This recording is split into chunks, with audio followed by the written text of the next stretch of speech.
I want to play Dungeons and Dragons now. Well, one of these days you'll have to get me over and enter. You can break my D&D cherry.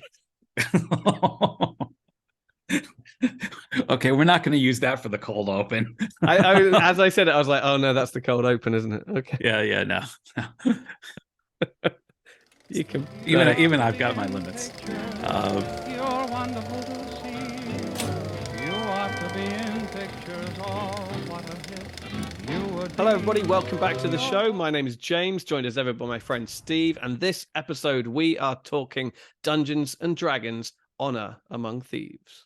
hey, all, if you haven't already subscribed, it would be a great favor to us if you did. We're almost to 2,000 subscribers. Come on, help us get there. Won't cost you a dime.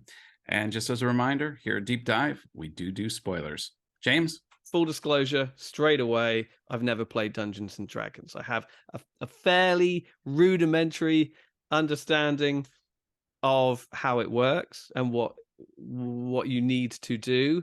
And I've played some of the kind of sort of watered down board game versions. I used to paint a few Warhammer 40k figures, but never played the game. So I am therefore relatively unfamiliar with the world in which the action takes place. But it appears that you are more familiar. I'm a Dungeons and Dragons aficionado. I was playing since the seventh grade. I'm the guy that used to go to Gen Con. I'd make the pilgrimages to the big, not conference, but the big gaming thing, Mecca, that they would do in Milwaukee every year back in the day. So, yes, I was very much looking forward to this film, James. And I can say right from the get-go, I think they nailed it. I'm going to come right out and say it. I loved this movie. It was very enjoyable. Do you want to share with our viewers what it's about? Okay, so this is set in the magical world of, The Forgotten Realms. there Yeah. you go, the Forgotten Realms, and we are in the company of a company of, so there's a thief, and You got a bard, you got a barbarian, you got a half elf magic user who uses wild magic. Yeah, you got a druid. It was fantastic. I'm just watching all the races and all the player characters coming out. okay, And even when they panned the map, I'm like, oh, I've adventured there. I've been there. I've been there. I've drank mead there. I've fought a gelatinous cube there. Yeah. fantastic. So yeah, they're all together. They've been on some adventures, and then they are split up, and we meet Edgin, played by Chris Pine, and Holger, Michelle Rodriguez, as they're imprisoned and pleading to be pardoned. They want to get out because they want to rescue his Elgin's daughter, who is under the they feel the protection of Forge, played by Hugh Grant, and a former cohort of theirs, who, when they do get out, realize he has actually taken control of an entire city called Oh, it what is the doesn't name of the matter, city? Yeah, I a, forgot the name of the a city. Yeah. city, and is using evil magic in order to sort of control them, and he wants to basically rob them blind. And so Edgin and Holger put the band back together essentially to rescue the daughter Kyra, uh, thwart Forge's evil plan, and also try and get hold of a magical thingamy doodad that might help Edgin raise his dead wife back to life, Absolutely. something like that. Yeah. James, one of the reasons this film succeeded is they don't take it too seriously. I think about 20 years ago, they attempted to do a Dungeons and Dragons movie with Jeremy Irons, and it was less than successful. And I think they were trying too serious. They didn't really capture the essence of the game. And anytime only Lord of the Rings can do Lord of the Rings, only Mm. they can do that highbrow, high level fantasy. When you play Dungeons and Dragons, it's your buddies around a table drinking beers and talking smack, and it's kind of a half talking fantasy and half talking like the guys sitting around a table drinking beers. And that's the way this film comes across. It feels like I'm watching a group of players playing this game, but it's being acted out in our head, and I'm getting the visual. Tammy even said, I watched it with Tammy and Ethan. She said I could almost feel at different times when they were attempting to do things that like we would do in the game, like throwing a roll, like yes, I did it, or oh, I screwed up, and seeing the results of it. So I think for gamers, for D&D aficionados, this movie was the bullseye. But where the filmmakers really succeeded is not everybody is a D&D aficionado. You're not, and I'm kind of guessing you were pretty pleased with the film. Yeah, I mean, I went in with very low expectations because of the stink on this franchise. Unfortunately, in terms of movies, as you mentioned, there's the Jeremy Irons movie, which actually spawned a couple of sequels, some of which didn't even get into theaters. And yeah, basically they tried to do too much with small budgets, and it was at a time when the effects were really creaky. They took itself way too seriously and tried to emulate things like Lord of the Rings or Game of Thrones, even though obviously yes, it comes before, which obviously have a far bigger budget and more established characters and realms and fans and all the rest of it. Because I think the problem with Dungeons and Dragons is when you make a movie of it, you have to pick one plot, one story, one route. The joy, as I understand, of these role-playing games is you're essentially within certain parameters making it up as you go along, and it can be whatever you want it to be, and every game is different and what have you. So inherently you've got an issue when you're making a movie version of it, that you've got to just tell one story. So inevitably some people are going to be disappointed that you didn't turn left when you could have turned right, and you didn't feature these characters, and you didn't go into that realm, and you didn't do this, and inevitably the choices you did make are going to disappoint people. And if the choices are not even being made by people who are so ingrained in this stuff that they understand the best possible version of this story, then you're gonna end and inevitably disappoint people. I did back in the 80s as a young'un watch the animated TV show. Yes. All I remember from it are the opening credits.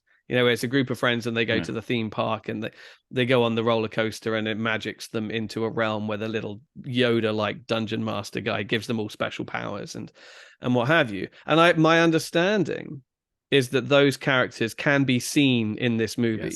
Yes. They're in the maze. In the maze. Aren't they the ones captured in the cage? Yes. Isn't that them? So, I mean, that had to be pointed out to me afterwards, but I was like, oh, okay. Yeah. So primarily, I think that the movie does work. It absolutely works for people with no understanding of Dungeons and Dragons whatsoever. And I think the main reason why it does is it's very funny, but it's never funny at the expense of the Dungeons and Dragons lore and setting. It's not sort of taking the piss out of Dungeons and Dragons and all this fantasy nonsense. The jokes are jokes in and of themselves, in their own right, within the context of this incredibly well realized universe. Yeah. And even if you don't get all the references, you understand and appreciate that.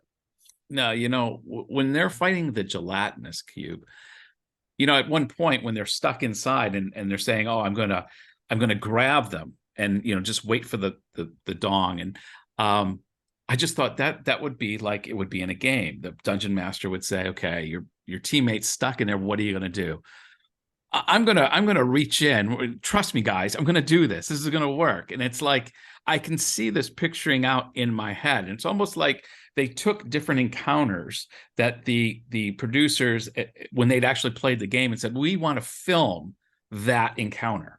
And that's the way I was feeling. Like throughout the whole movie, I was getting this. These guys have played the game. They've had some fun scenes, and they're creating these scenes in this film. In fact, the only thing I thought was missing at the end of the movie was I would have had at the very end, suddenly it dissolve into 6 guys sitting at a table drinking beers and going, well, that was a good session. Next week, everybody, and literally showing that that's what this was a representation of. That would be a very 80s ending. There's something, for some reason, I feel that would be a very sort of a very 80s way of ending it. I wouldn't be averse to that. I get exactly where you're coming from. But there are sort of jokes throughout it which feel very much like what you're akin to what you're talking to, like when Edgin, Chris Pine's character, who I thought was great, Very much, is explaining like what he does. He's like, I'm the planner. They're like, everybody has clearly defined skills. What do you do exactly here? Yeah. He's like, I make the plans. And when the plan fails, I'm here to make another plan. And so she's like, oh, so you make plans that fail? He's like, no. I'm just Yeah. And also when Regé-Jean Page's character, Zenk, The paladin, the paladin leaves at the end, and there's this gag about him always walking in straight lines, and it doesn't matter what's in front of him. Like there's this huge rock, and they're like, off he goes. Is he going to go around the rock? Nope, he's going straight over the rock. Straight over the rock. Yeah. And that kind of felt like something that would exist sort of in a sort of tangible game version of this as well. But by and large, yeah, I had a lot of fun with it. It felt fleshed out. It felt like a coherent universe with rules and all the rest of it that although we don't know all the details to, the characters do, or the characters learn them, and it totally worked for me. Another thing I want to highlight is I love watching Hugh Grant in his later years finding his niche as the bad guy with the glint in his eye, whether he's in the Guy Ritchie film or he's in Dungeons and Dragons, just that seedy character that, Hugh Grant was always that little charmer boy from the rom-coms of the 90s and the early 2000s. And now to watch him kind of play against type, I just loved him. He was the perfect casting choice for playing the governor. When they have the big balloon and it's got his face on it. It's little touches like that just made this film. If I had to sum this movie up in a single word, it's fun. Absolutely, yeah. It's a lot more fun than it really had any right to be, or deserved to be. Yeah. Because it does come in quite much, and I'm glad to see that it's had a pretty strong opening, actually, because I think it did arrive with so much potential kind of stink on it, because people are like, oh, really? One of these? Okay, these always suck. But then the trailer was strong. The word of mouth has been very good, and it makes sense. Like I said, the script is smart and funny. The cast are likable. I think Michelle Rodriguez, who can sometimes rub me up the wrong way with her kind of tough gal attitude, was great in this. I thought she kind of got the balance just right. And then there are some very funny cameos along the way as well. Yeah, it's Michelle Rodriguez's character was great. And I feel exactly the same way you do. In fact, I was a little disappointed, and I was happy that they didn't go into this direction to the whole movie.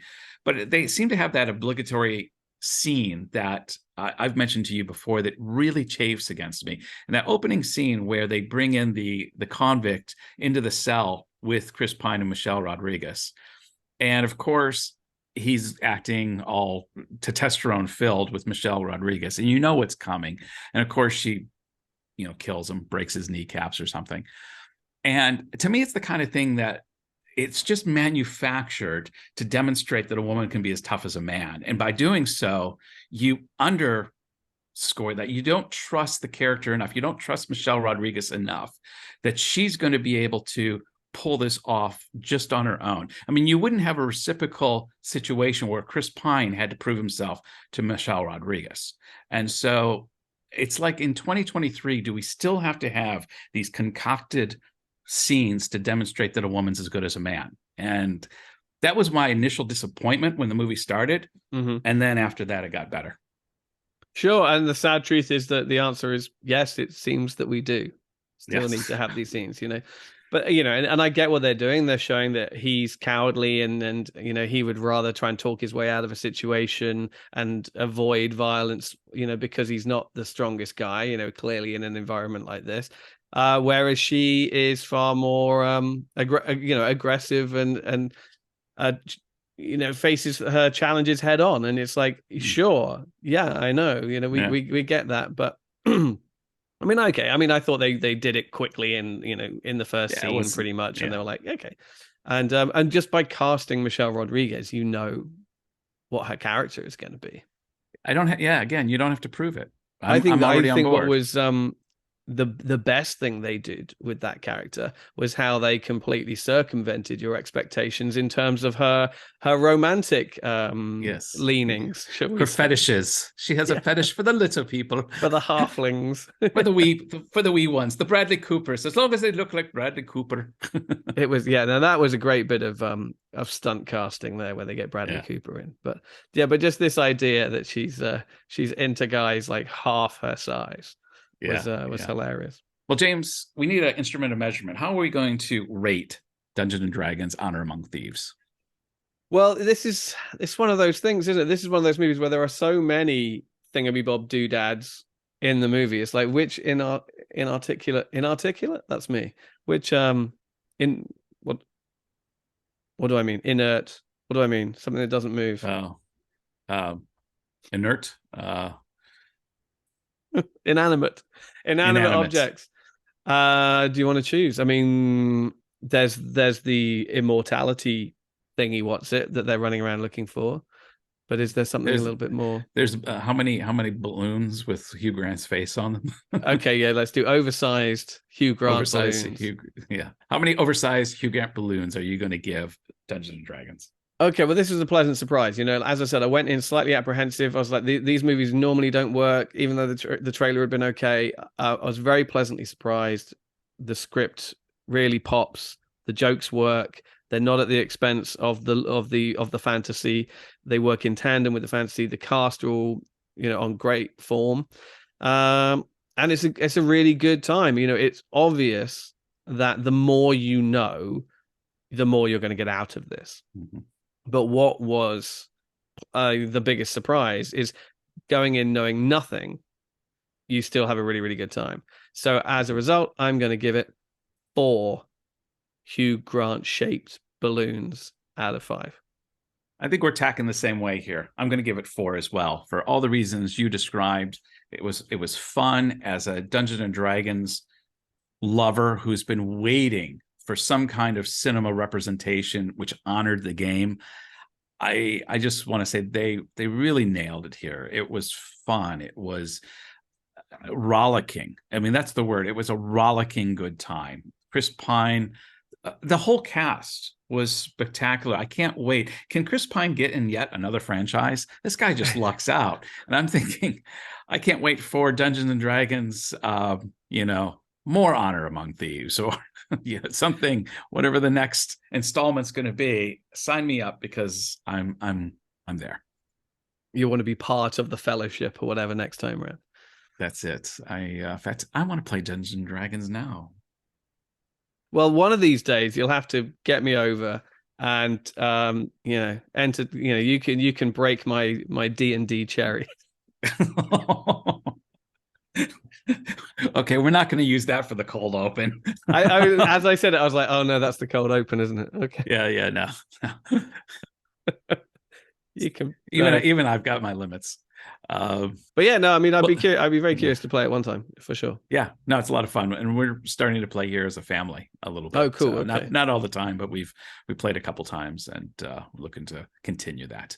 But that's what James and I think about Dungeons and Dragons: Honor Among Thieves. What are your thoughts? Was it as fun as we said it was, or were you disappointed? Love to know your thoughts and comments in the boxes below, James.